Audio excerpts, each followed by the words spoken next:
Saúdo a todos com a paz do Senhor, que a paz do Eterno esteja no nosso coração.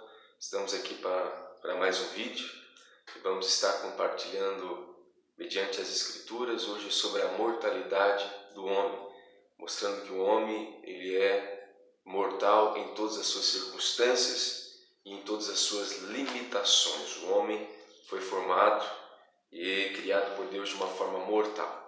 E sempre tendo base a Bíblia Sagrada, a Palavra de Deus, as Escrituras, palavras que Deus deu para Moisés, o Pentateuco, a Torá, também as palavras dos profetas, os Salmos, as palavras de Jesus, o nosso Messias, nosso Salvador, e também as palavras dos apóstolos, para nós termos a compreensão, entendendo que a Bíblia não tem uma divisão de Novo Testamento, nem Antigo Testamento, mas ela toda está interligada e apenas um contexto, e devemos estar abertos para receber tanto as palavras que os profetas profetizaram, que Cristo veio cumprir a lei e os profetas, não veio abolir a lei, mas veio cumprir a lei, e mediante a lei nós fomos conduzidos a Cristo, e a graça veio a ser revelada através de Jesus Cristo. Por isso eu gostaria de estar lendo aqui um primeiro texto, que está no livro de Jó, livro poético, capítulo 14, e nesse capítulo Jó vai estar falando sobre a brevidade, a rapidez da vida.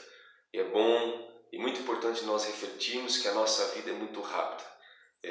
Nós entendemos ali no Salmo 90 que o salmista diz que a vida é um passo de 70 anos, muitos pela sua robustez chegam aos 80, mas é enfado e canseira. Por isso, a brevidade da vida é algo muito importante para nós refletirmos. Aqui Jó está tratando sobre isso, sobre a rapidez, como a vida ela passa muito rápido. Capítulo 14, e vamos ler aqui o verso 10 até o verso 12, que diz assim: Mas morto o homem é consumido, sim, rendendo o homem o espírito ou fôlego. Então, onde está? Jó está perguntando. Quando o homem morre, saindo-lhe o espírito, aonde está? Verso 11. Como as águas se retiram do mar e o rio se esgota e fica seco, assim o homem se deita e não se levanta até que não haja mais céus, não acordará nem erguerá de seu sono. Nós estamos observando aqui a forma que Jó está expressando, mostrando a simbologia, como em toda a Bíblia Sagrada a morte ela é comparada como um sono. Nós vamos perceber vários textos, como Jesus entrou na casa de Jairo e disse: a menina está apenas dormindo.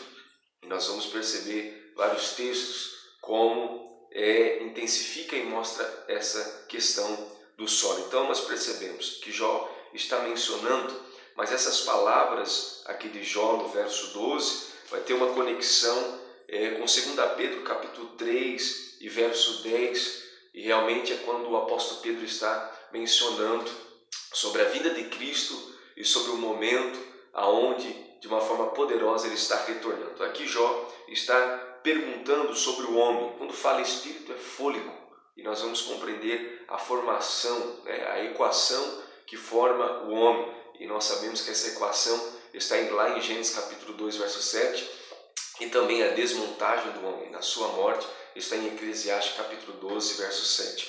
E aqui Jó está dizendo, quando o homem morre, saindo-lhe o espírito, para onde ele está? E ele compara o homem em sua morte é como as águas que se retiram para o mar, e o rio que se esgota, cessa, esgota e também fica seco. Assim o homem se deita na sepultura, e não se levanta até que não haja mais céus. Quando Jó está se expressando dessa forma, e também nós compreendemos pela palavra do Senhor, e também as palavras de Jó, mencionando que o homem que dorme no pó da terra, na sepultura, não vai se levantar. Esse levantar é a ressurreição. Não vai se levantar até que não haja mais céus. Não haja mais esse céu que nós observamos hoje. E nós vamos compreender o sentido disso. Enquanto não haja mais céus, não acordará. Quando fala em não acordar, mostra a situação do sono, que o homem está no seio da terra, na sepultura, né? Nós vamos entender que esse dormir significa de uma forma estar adormecido, e nós vamos compreendendo, não se erguerá de seu sono. Então nós entendemos que o homem, após a morte, a sair-lhe o espírito, o fôlego de vida, ele adormece e dorme no pó da terra para aguardar a ressurreição. Justos para a primeira ressurreição e injusto para a segunda ressurreição, que é a ressurreição do juízo. Agora vamos aqui para o texto de Gênesis capítulo 2, verso 7, e nós vamos entender a formação do homem. Quando Deus formou o homem, a sua imagem e semelhança, e nós vamos entender aqui esse texto, e depois também vamos estar compreendendo que esse texto está conectado, está ligado de uma forma bem próxima de compreensão com Eclesiastes capítulo 12, verso 7. Gênesis capítulo 2, verso 7, que vai nos dizer dessa forma: E formou o Senhor Deus o homem do pó da terra, e soprou em seus narizes o fôlego de vida, e o homem foi feito alma vivente. Então nós entendemos, Deus fez o boneco, a parte do barro, estava inanimado, estava parado, não tinha vida, não tinha movimento, e a partir daquele momento Deus inseriu nos narizes ali do homem o fôlego de vida. Esse fôlego de vida nós também podemos compreender como espírito, e a partir daquele momento o homem se tornou, podemos dizer, o homem se formou uma alma vivente.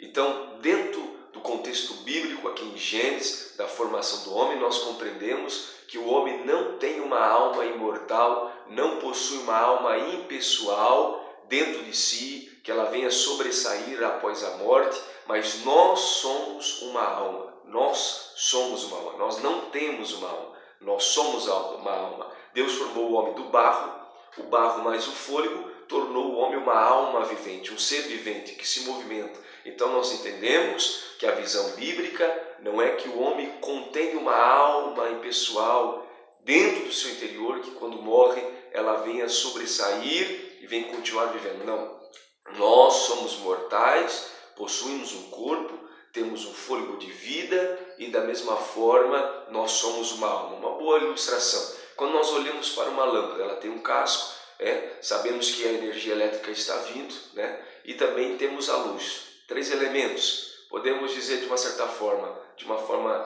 bem simbólica para compreendermos. O casco simbolizando o corpo, a energia que vem da parte até a lâmpada, no caso, como fôlego, como espírito que dá vida, e a luz como a alma. Quando você desliga a lâmpada, vai ficar o casco escuro, a energia saiu, a luz apagou, a alma morre.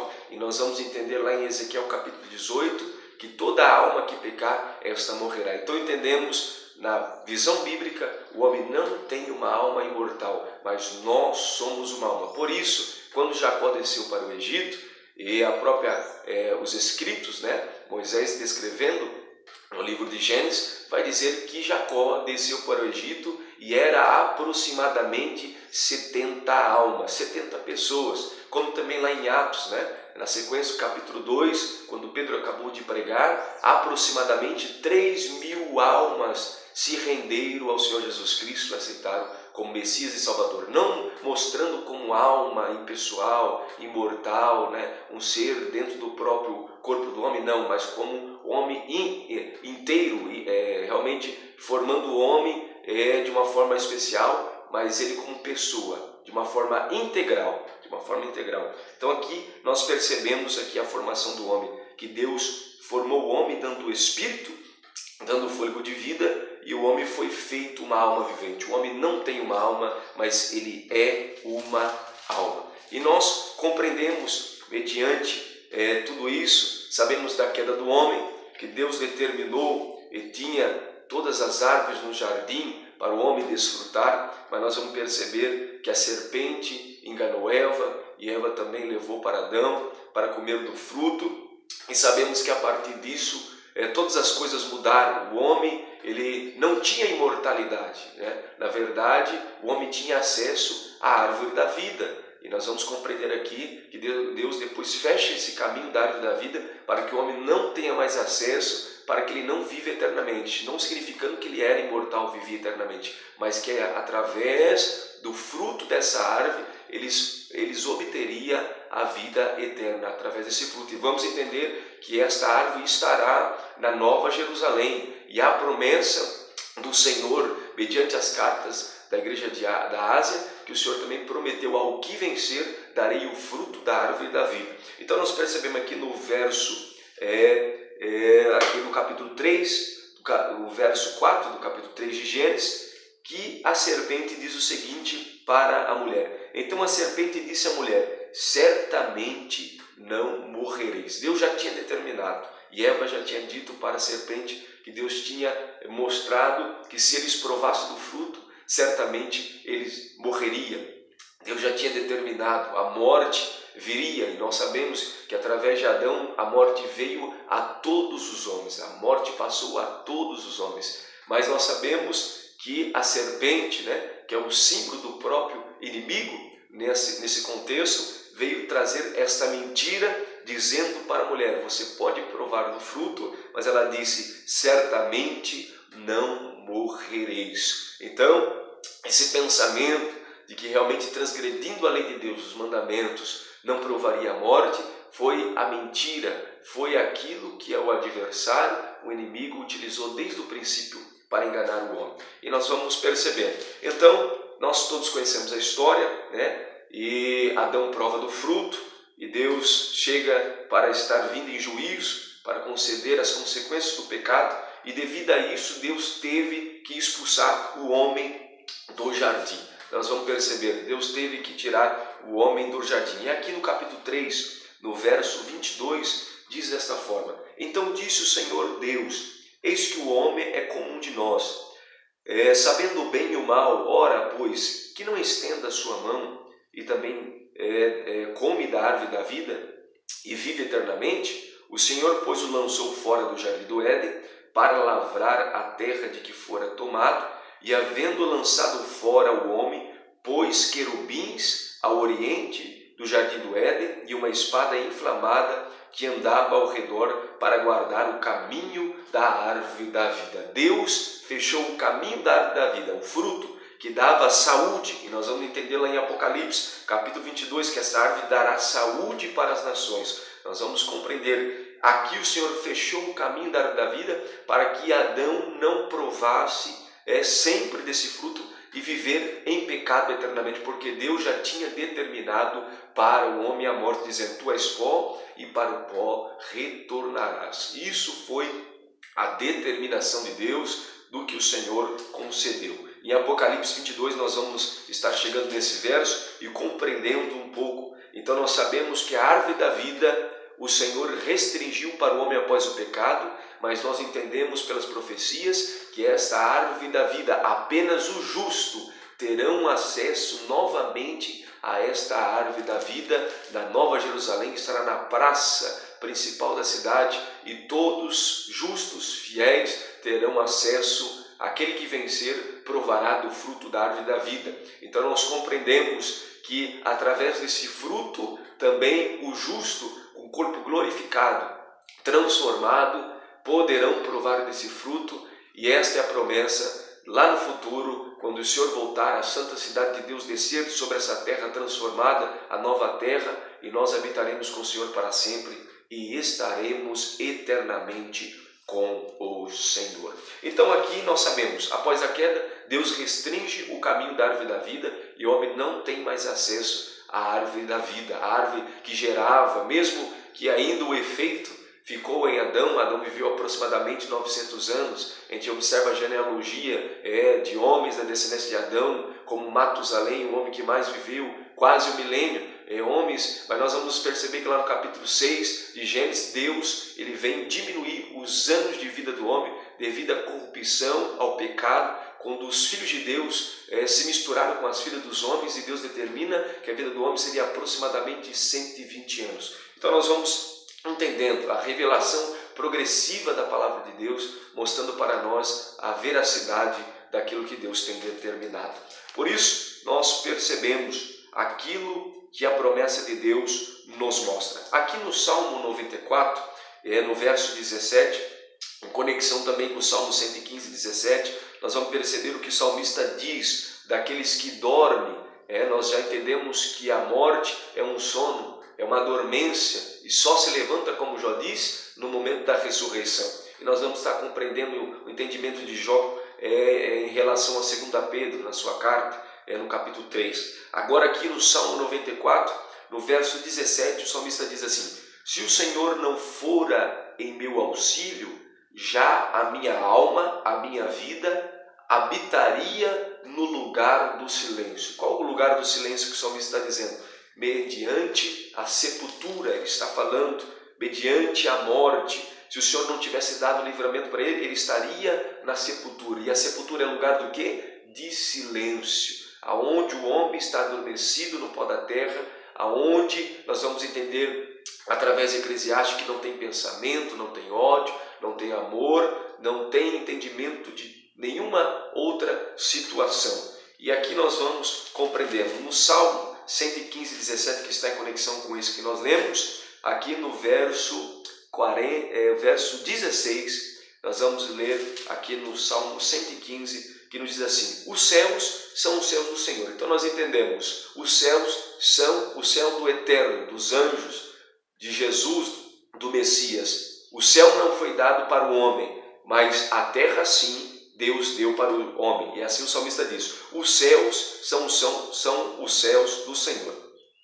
A Deus pertence o céu, mas a terra deu a ele, aos filhos dos homens. A terra foi dada a nós, aos homens. Tanto que no futuro, o reinado de Cristo será sobre essa terra, a santa cidade descerá sobre a nova terra, e já no 8º milênio, ou no estado eterno após o milênio literal de Cristo na terra, o mundo espiritual e o mundo físico se fundirão, A santa cidade se fundirá com a Jerusalém terrena e será apenas uma grei. E nós entenderemos, mediante a palavra do Senhor, que será algo perfeito e nós habitaremos no novo céu e nova terra, mas a santa cidade descerá sobre a nova terra. Então, os céus são os céus do Senhor, como o Senhor Jesus Cristo disse para Nicodemos, lá em João, aproximadamente no capítulo 3, dizendo: ninguém subiu ao céu, senão o Filho do Homem que desceu.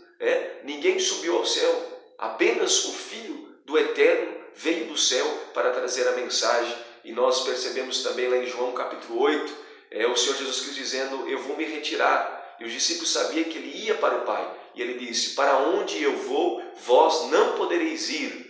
Aonde eu estou indo para o Pai, vocês não podem ir, porque eu sou de cima e vocês são de baixo. Eu sou do céu, eu sou divino, mas vocês são pertencentes à terra. Por isso o salmista está dizendo que os céus são os céus do Senhor, mas a terra ele deu aos filhos dos homens. No verso 17 ele diz: os mortos não louvam ao Senhor, nem os que descem ao silêncio. Os que morrem e que descem à sepultura e que descem ao silêncio não louvam ao Senhor. A gente vai compreendendo pouco a pouco, mediante também os salmos, Salmos, um texto poético.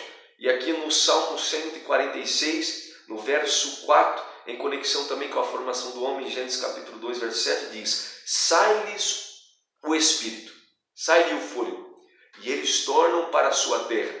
Naquele mesmo dia perecem os seus pensamentos. Na morte do homem, saindo-lhe o espírito, os seus pensamentos perecem. E como lemos os outros últimos 2 salmos, desce a sepultura, descem para aquilo que é chamado de silêncio. Por isso, quando o salmista diz que perece os pensamentos, não fica nenhuma memória, não tem nenhum registro, mas entra numa dormência, no dormir no pó da terra. É disso que nós temos compreendido. Então o salmista está dizendo sobre a morte do homem. E por isso nós vamos estar analisando aqui um texto, em Eclesiastes capítulo 3, o grande Salomão, já na sua finalização da sua vida, porque entendemos que ele escreveu cantares na sua juventude, provérbios já na sua meia-idade e Eclesiastes já na sua velhice, tanto que ele escreve lá o capítulo 12 sobre se preparar para a morte, né? Uma analogia muito grande ali, um simbolismo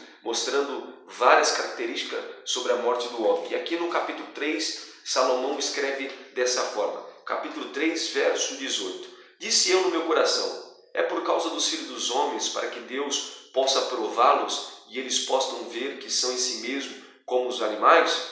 Porque o que sucede aos filhos dos homens, isso mesmo também sucede aos animais. A mesma coisa lhe sucede, como morre um, assim morre o outro. Todos têm o mesmo fôlego, e a vantagem dos homens sobre os animais não é nenhuma, porque todos são vaidades.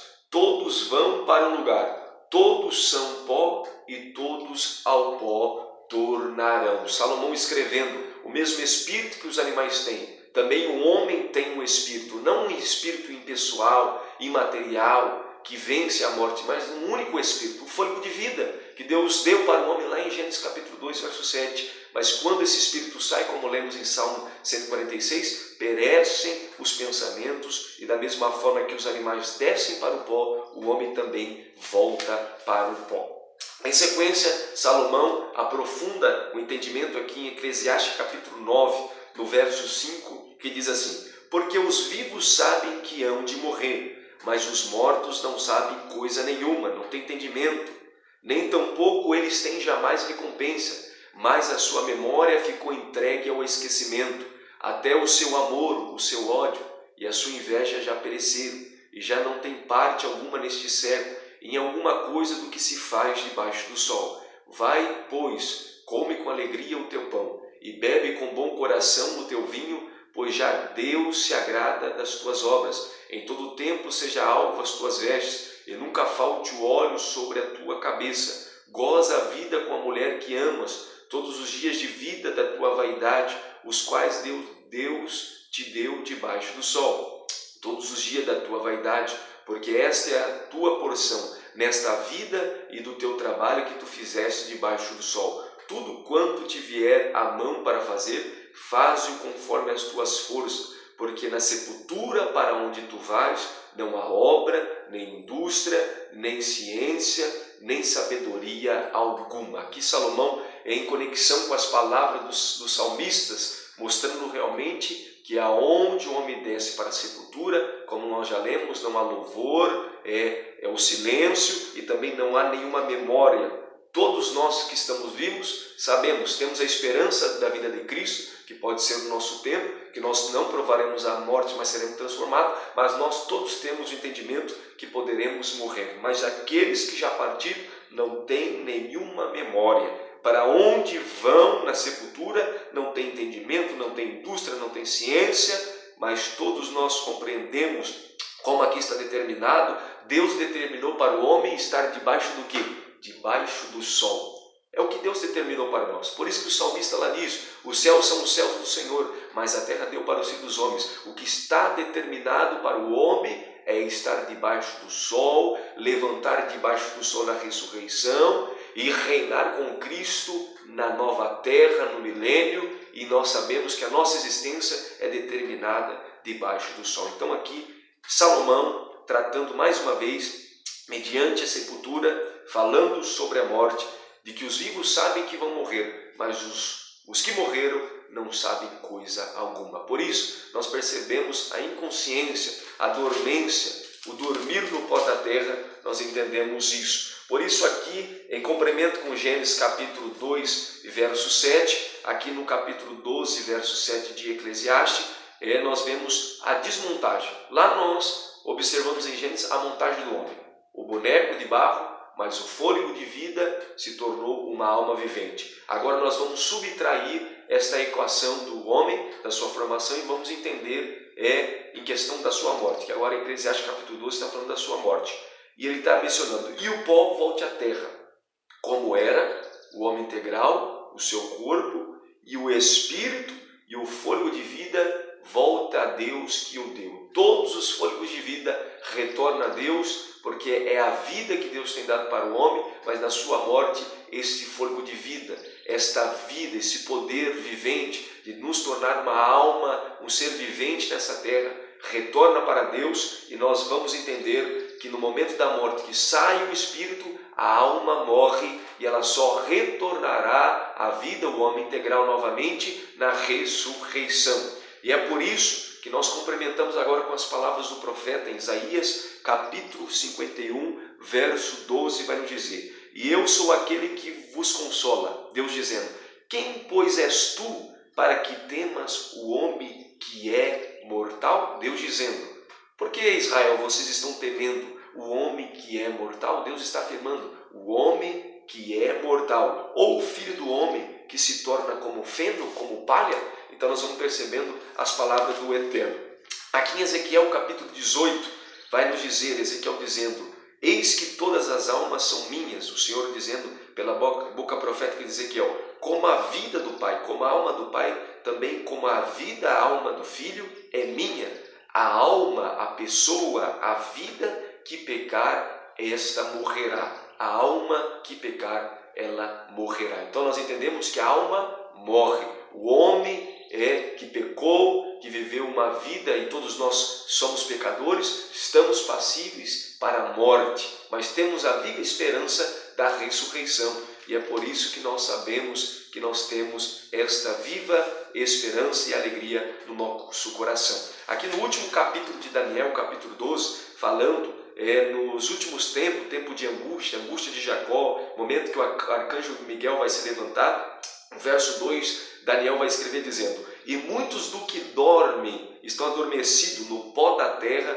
ressuscitarão, uns para a vida eterna e outros para a vergonha e desprezo eterno. Daniel já está falando da ressurreição. E no verso 3 está dizendo: os entendidos, pois, resplandecerão, corpo transformado, como o esplendor do firmamento dos céus, e como muitos ensinam a justiça, refugirão como as estrelas sempre e eternamente. E é interessante que no último verso do livro de Daniel, o Senhor fala assim para Daniel no verso 13: tu, porém, vai até o fim, porque repousarás, dormirás no pó da terra, serás levado à sepultura, estará na tua sorte no fim do dia. E outras traduções diz: você se levantará na ressurreição dos últimos dias e receberá a sua herança. E nós sabemos lá em Apocalipse capítulo 11, o momento de o Senhor, o Eterno, mediante o Messias Cristo, dar também o galardão aos profetas. Agora aqui em João capítulo 5, no verso 26, as palavras de Jesus mesmo,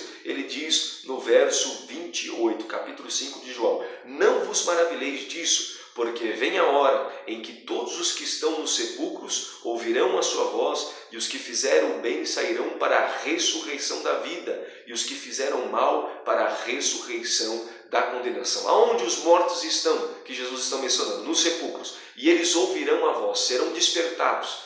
Estarão na sepultura, mas ouvirão a voz do Criador. Por isso, as palavras de Jesus se complementam com as palavras dos profetas, como também as palavras do Pentateuco que Moisés escreveu, mostrando aqui que aqueles que dormem estão no pó da terra, como Daniel capítulo 12, verso 2, estão dormindo, e somente mediante a ressurreição o homem pode voltar à vida novamente. Não há uma vida após a morte, não há uma alma imortal que sobressai além debaixo do sol ou após a morte. Saiu o Espírito, perece todos os pensamentos, como o salmista disse. E aí nós chegamos aqui em 1 Coríntios, capítulo 15, que o apóstolo Paulo vai tratar sobre a ressurreição.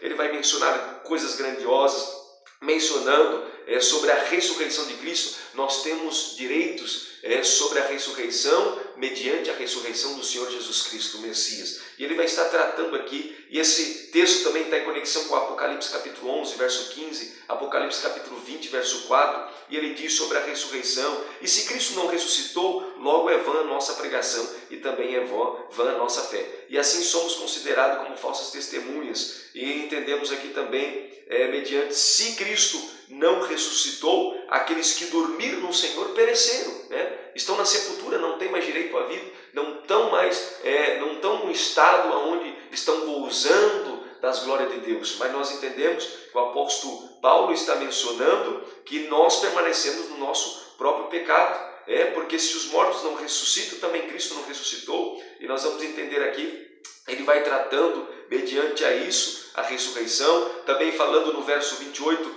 que o último inimigo que vai ser destruído, aniquilado, a própria morte será aniquilada. Mas nós sabemos que a ressurreição é mediante a Cristo, que é as primícias, como também os que são daqueles que são na sua vinda, que são os escolhidos, que são justos. Então nós vamos compreender através desse texto que só mediante a primeira ressurreição é que o homem pode receber a imortalidade. E é por isso que aqui no verso 50 Paulo vai dizer: e agora digo-vos, irmãos, que carne e sangue não pode herdar o reino de Deus, e eis aqui que vos digo um mistério, na verdade nem todos dormiremos, mas todos seremos transformados no momento, no abrir e fechar de olhos, ante a última trombeta, porque a trombeta soará e os mortos ressuscitarão incorruptíveis e nós seremos transformados. E aqui ele vai dizer o momento: e quando isso que é corruptível se revestir da incorruptibilidade, isso que é mortal se revestir da imortalidade, então cumpre-se a palavra que está dita: tragada foi a morte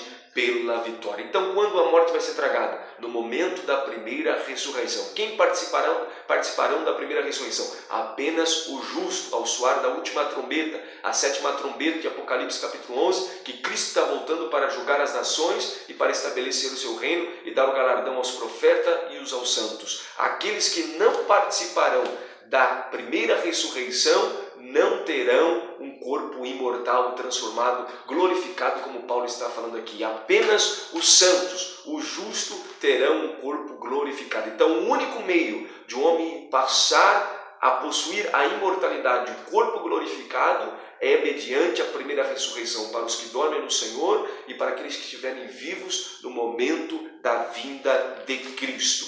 É por isso que aqui em Apocalipse, mediante a árvore da vida, que nós tínhamos dito, aqui na primeira carta de Éfeso, no verso 7, nós vamos ver aqui João escrevendo e dizendo: quem tem ouvidos ouça o que o Espírito diz às igrejas, ao que vencer, dar-lhe-ei comer da árvore da vida que está no meio do paraíso de Deus. A árvore da vida que foi retirada para Adão não ter acesso. Essa árvore da vida estará para os santos, novamente na Nova Jerusalém. E dentro do conhecimento de 1 Coríntios capítulo 15, de que Paulo está tratando da primeira ressurreição, nós percebemos que João escreve aqui em Apocalipse capítulo 20, verso 6, dizendo: bem-aventurado o santo, aquele que tem parte na primeira ressurreição. Sobre estes não tem poder a segunda morte, mas serão sacerdotes de Deus e de Cristo e reinarão com ele 1000 anos. Apenas os santos. A morte não terá poder sobre eles. Sobre os ímpios a morte terá poder. O lago de fogo estará preparado. Serão lançados e distanciados para sempre da presença de Deus. E nós vamos saber pelos textos da Bíblia Sagrada que os ímpios serão aniquilados, destruídos, desraigados da terra e sofrerão o dano da segunda morte. Mas para o justo, nós vamos perceber que mediante aquele que é bem-aventurado, que participou da primeira ressurreição, como Paulo está dizendo em 1 Coríntios 15, serão reis e sacerdotes do Senhor e reinarão com ele 1000 anos e também para sempre na Nova Jerusalém. Então, o único meio de um homem não sofrer o dano da segunda morte, realmente de não sofrer o juízo de Deus do lago de fogo, é passando pela primeira ressurreição e sendo transformado também no arrebatamento aqueles que forem vivos. E é por isso que nós compreendemos a palavra de Deus desta forma pessoal. E é por isso que em Apocalipse capítulo 11, João fala mediante o momento da vinda de Cristo. Paulo disse que a vinda e a ressurreição, a glorificação, é ao soar da última trombeta. E a última trombeta é a sétima trombeta, a última trombeta do Apocalipse. E diz no verso 15 do capítulo 11: e tocou o sétimo anjo a trombeta, e houve no céu grande voz que dizia: os reinos do mundo vieram a ser de nosso Senhor e do seu Cristo, e ele reinará para todo sempre. E o verso 17 diz, dizendo: graças te damos, Senhor, de Deus Todo-Poderoso, que és e que eras, e que has de vir, e que tomaste o teu grande poder e reinaste, e iraram-se as nações, e veio a tua ira, e o tempo dos mortos para que sejam julgados, e o tempo de dares galardão aos profetas, a ressurreição, teus servos e aos santos, e aos que te temem o teu nome, e a pequenos e a grandes, e o tempo de destruir o que destrói a terra. No verso 19 diz: e abriu-se o céu. Lá em Jó nós entendemos que os mortos não vão se despertar enquanto não houver mais céu, o céu se passar. E aqui João está dizendo no verso 19: e abriu-se o céu, E o templo de Deus e a arca do seu concerto foi vista no seu templo, e houve relâmpagos e vozes e trovões e terremotos e grande saraiva. É no momento da última trombeta, da glorificação daqueles que estão vivos, da ressurreição dos profetas, dos santos, daqueles que já dormiram no Senhor, e é o momento que o céu vai se abrir e vai se cumprir o que Jó disse: só se levantará o homem quando se passar o céu, quando o céu não houver mais, quando o céu se abrir, como João está dizendo aqui. E nós vamos perceber isso mediante a Pedro, 2 Pedro capítulo 3, verso em sequência 9, que ele diz: o Senhor não retarda a sua promessa, ainda que alguns tenham por tardia, mas é longânimo para convosco, não querendo que alguns se percam, senão que todos venham a arrepender. Mas o dia do Senhor virá como ladrão de noite, no qual os céus se passarão. E lá em Apocalipse está dizendo que o céu vai se abrir com grande estrondo, e os elementos ardendo se desfarão, os elementos do firmamento vão se desfazer, e a terra e as obras que nela se queimarão. Havendo, pois, de perecer todas essas coisas, que pessoas vos convém serem santo trato e piedade, aguardando e apressando-vos para o dia de Deus, em que os céus em fogo se desfarão. O céu vai se desfazer em quê? Em fogo.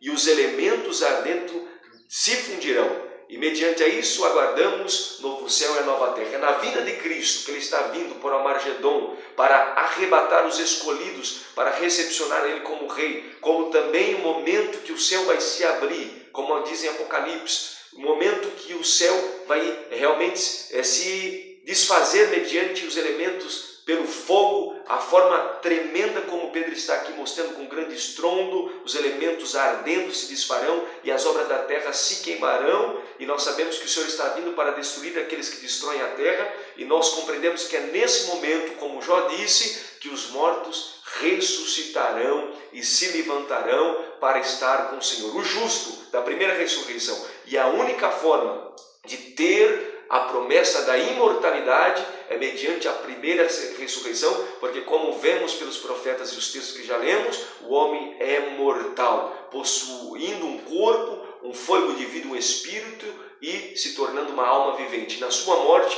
o espírito sai, a alma morre, como Ezequiel capítulo 18, dormece no pó da terra, como Daniel capítulo 12, verso 2, e ressuscita em 1 Coríntios capítulo 15, tanto tendo também a ressurreição dos ímpios, que não terão um corpo glorificado como os santos, não terão um corpo imaterial que suportará a eternidade, mas terão um corpo de pecado, sendo que a morte terá domínio sobre eles, como nós lemos em Apocalipse capítulo 20. Por isso, nós compreendemos muito bem essas palavras que a própria Bíblia vai dizer. Eu creio que a Bíblia, ela é perfeita, ela é inerrante, e ela é o nosso guia, e ela é a nossa esperança. E eu finalizo esse estudo com um texto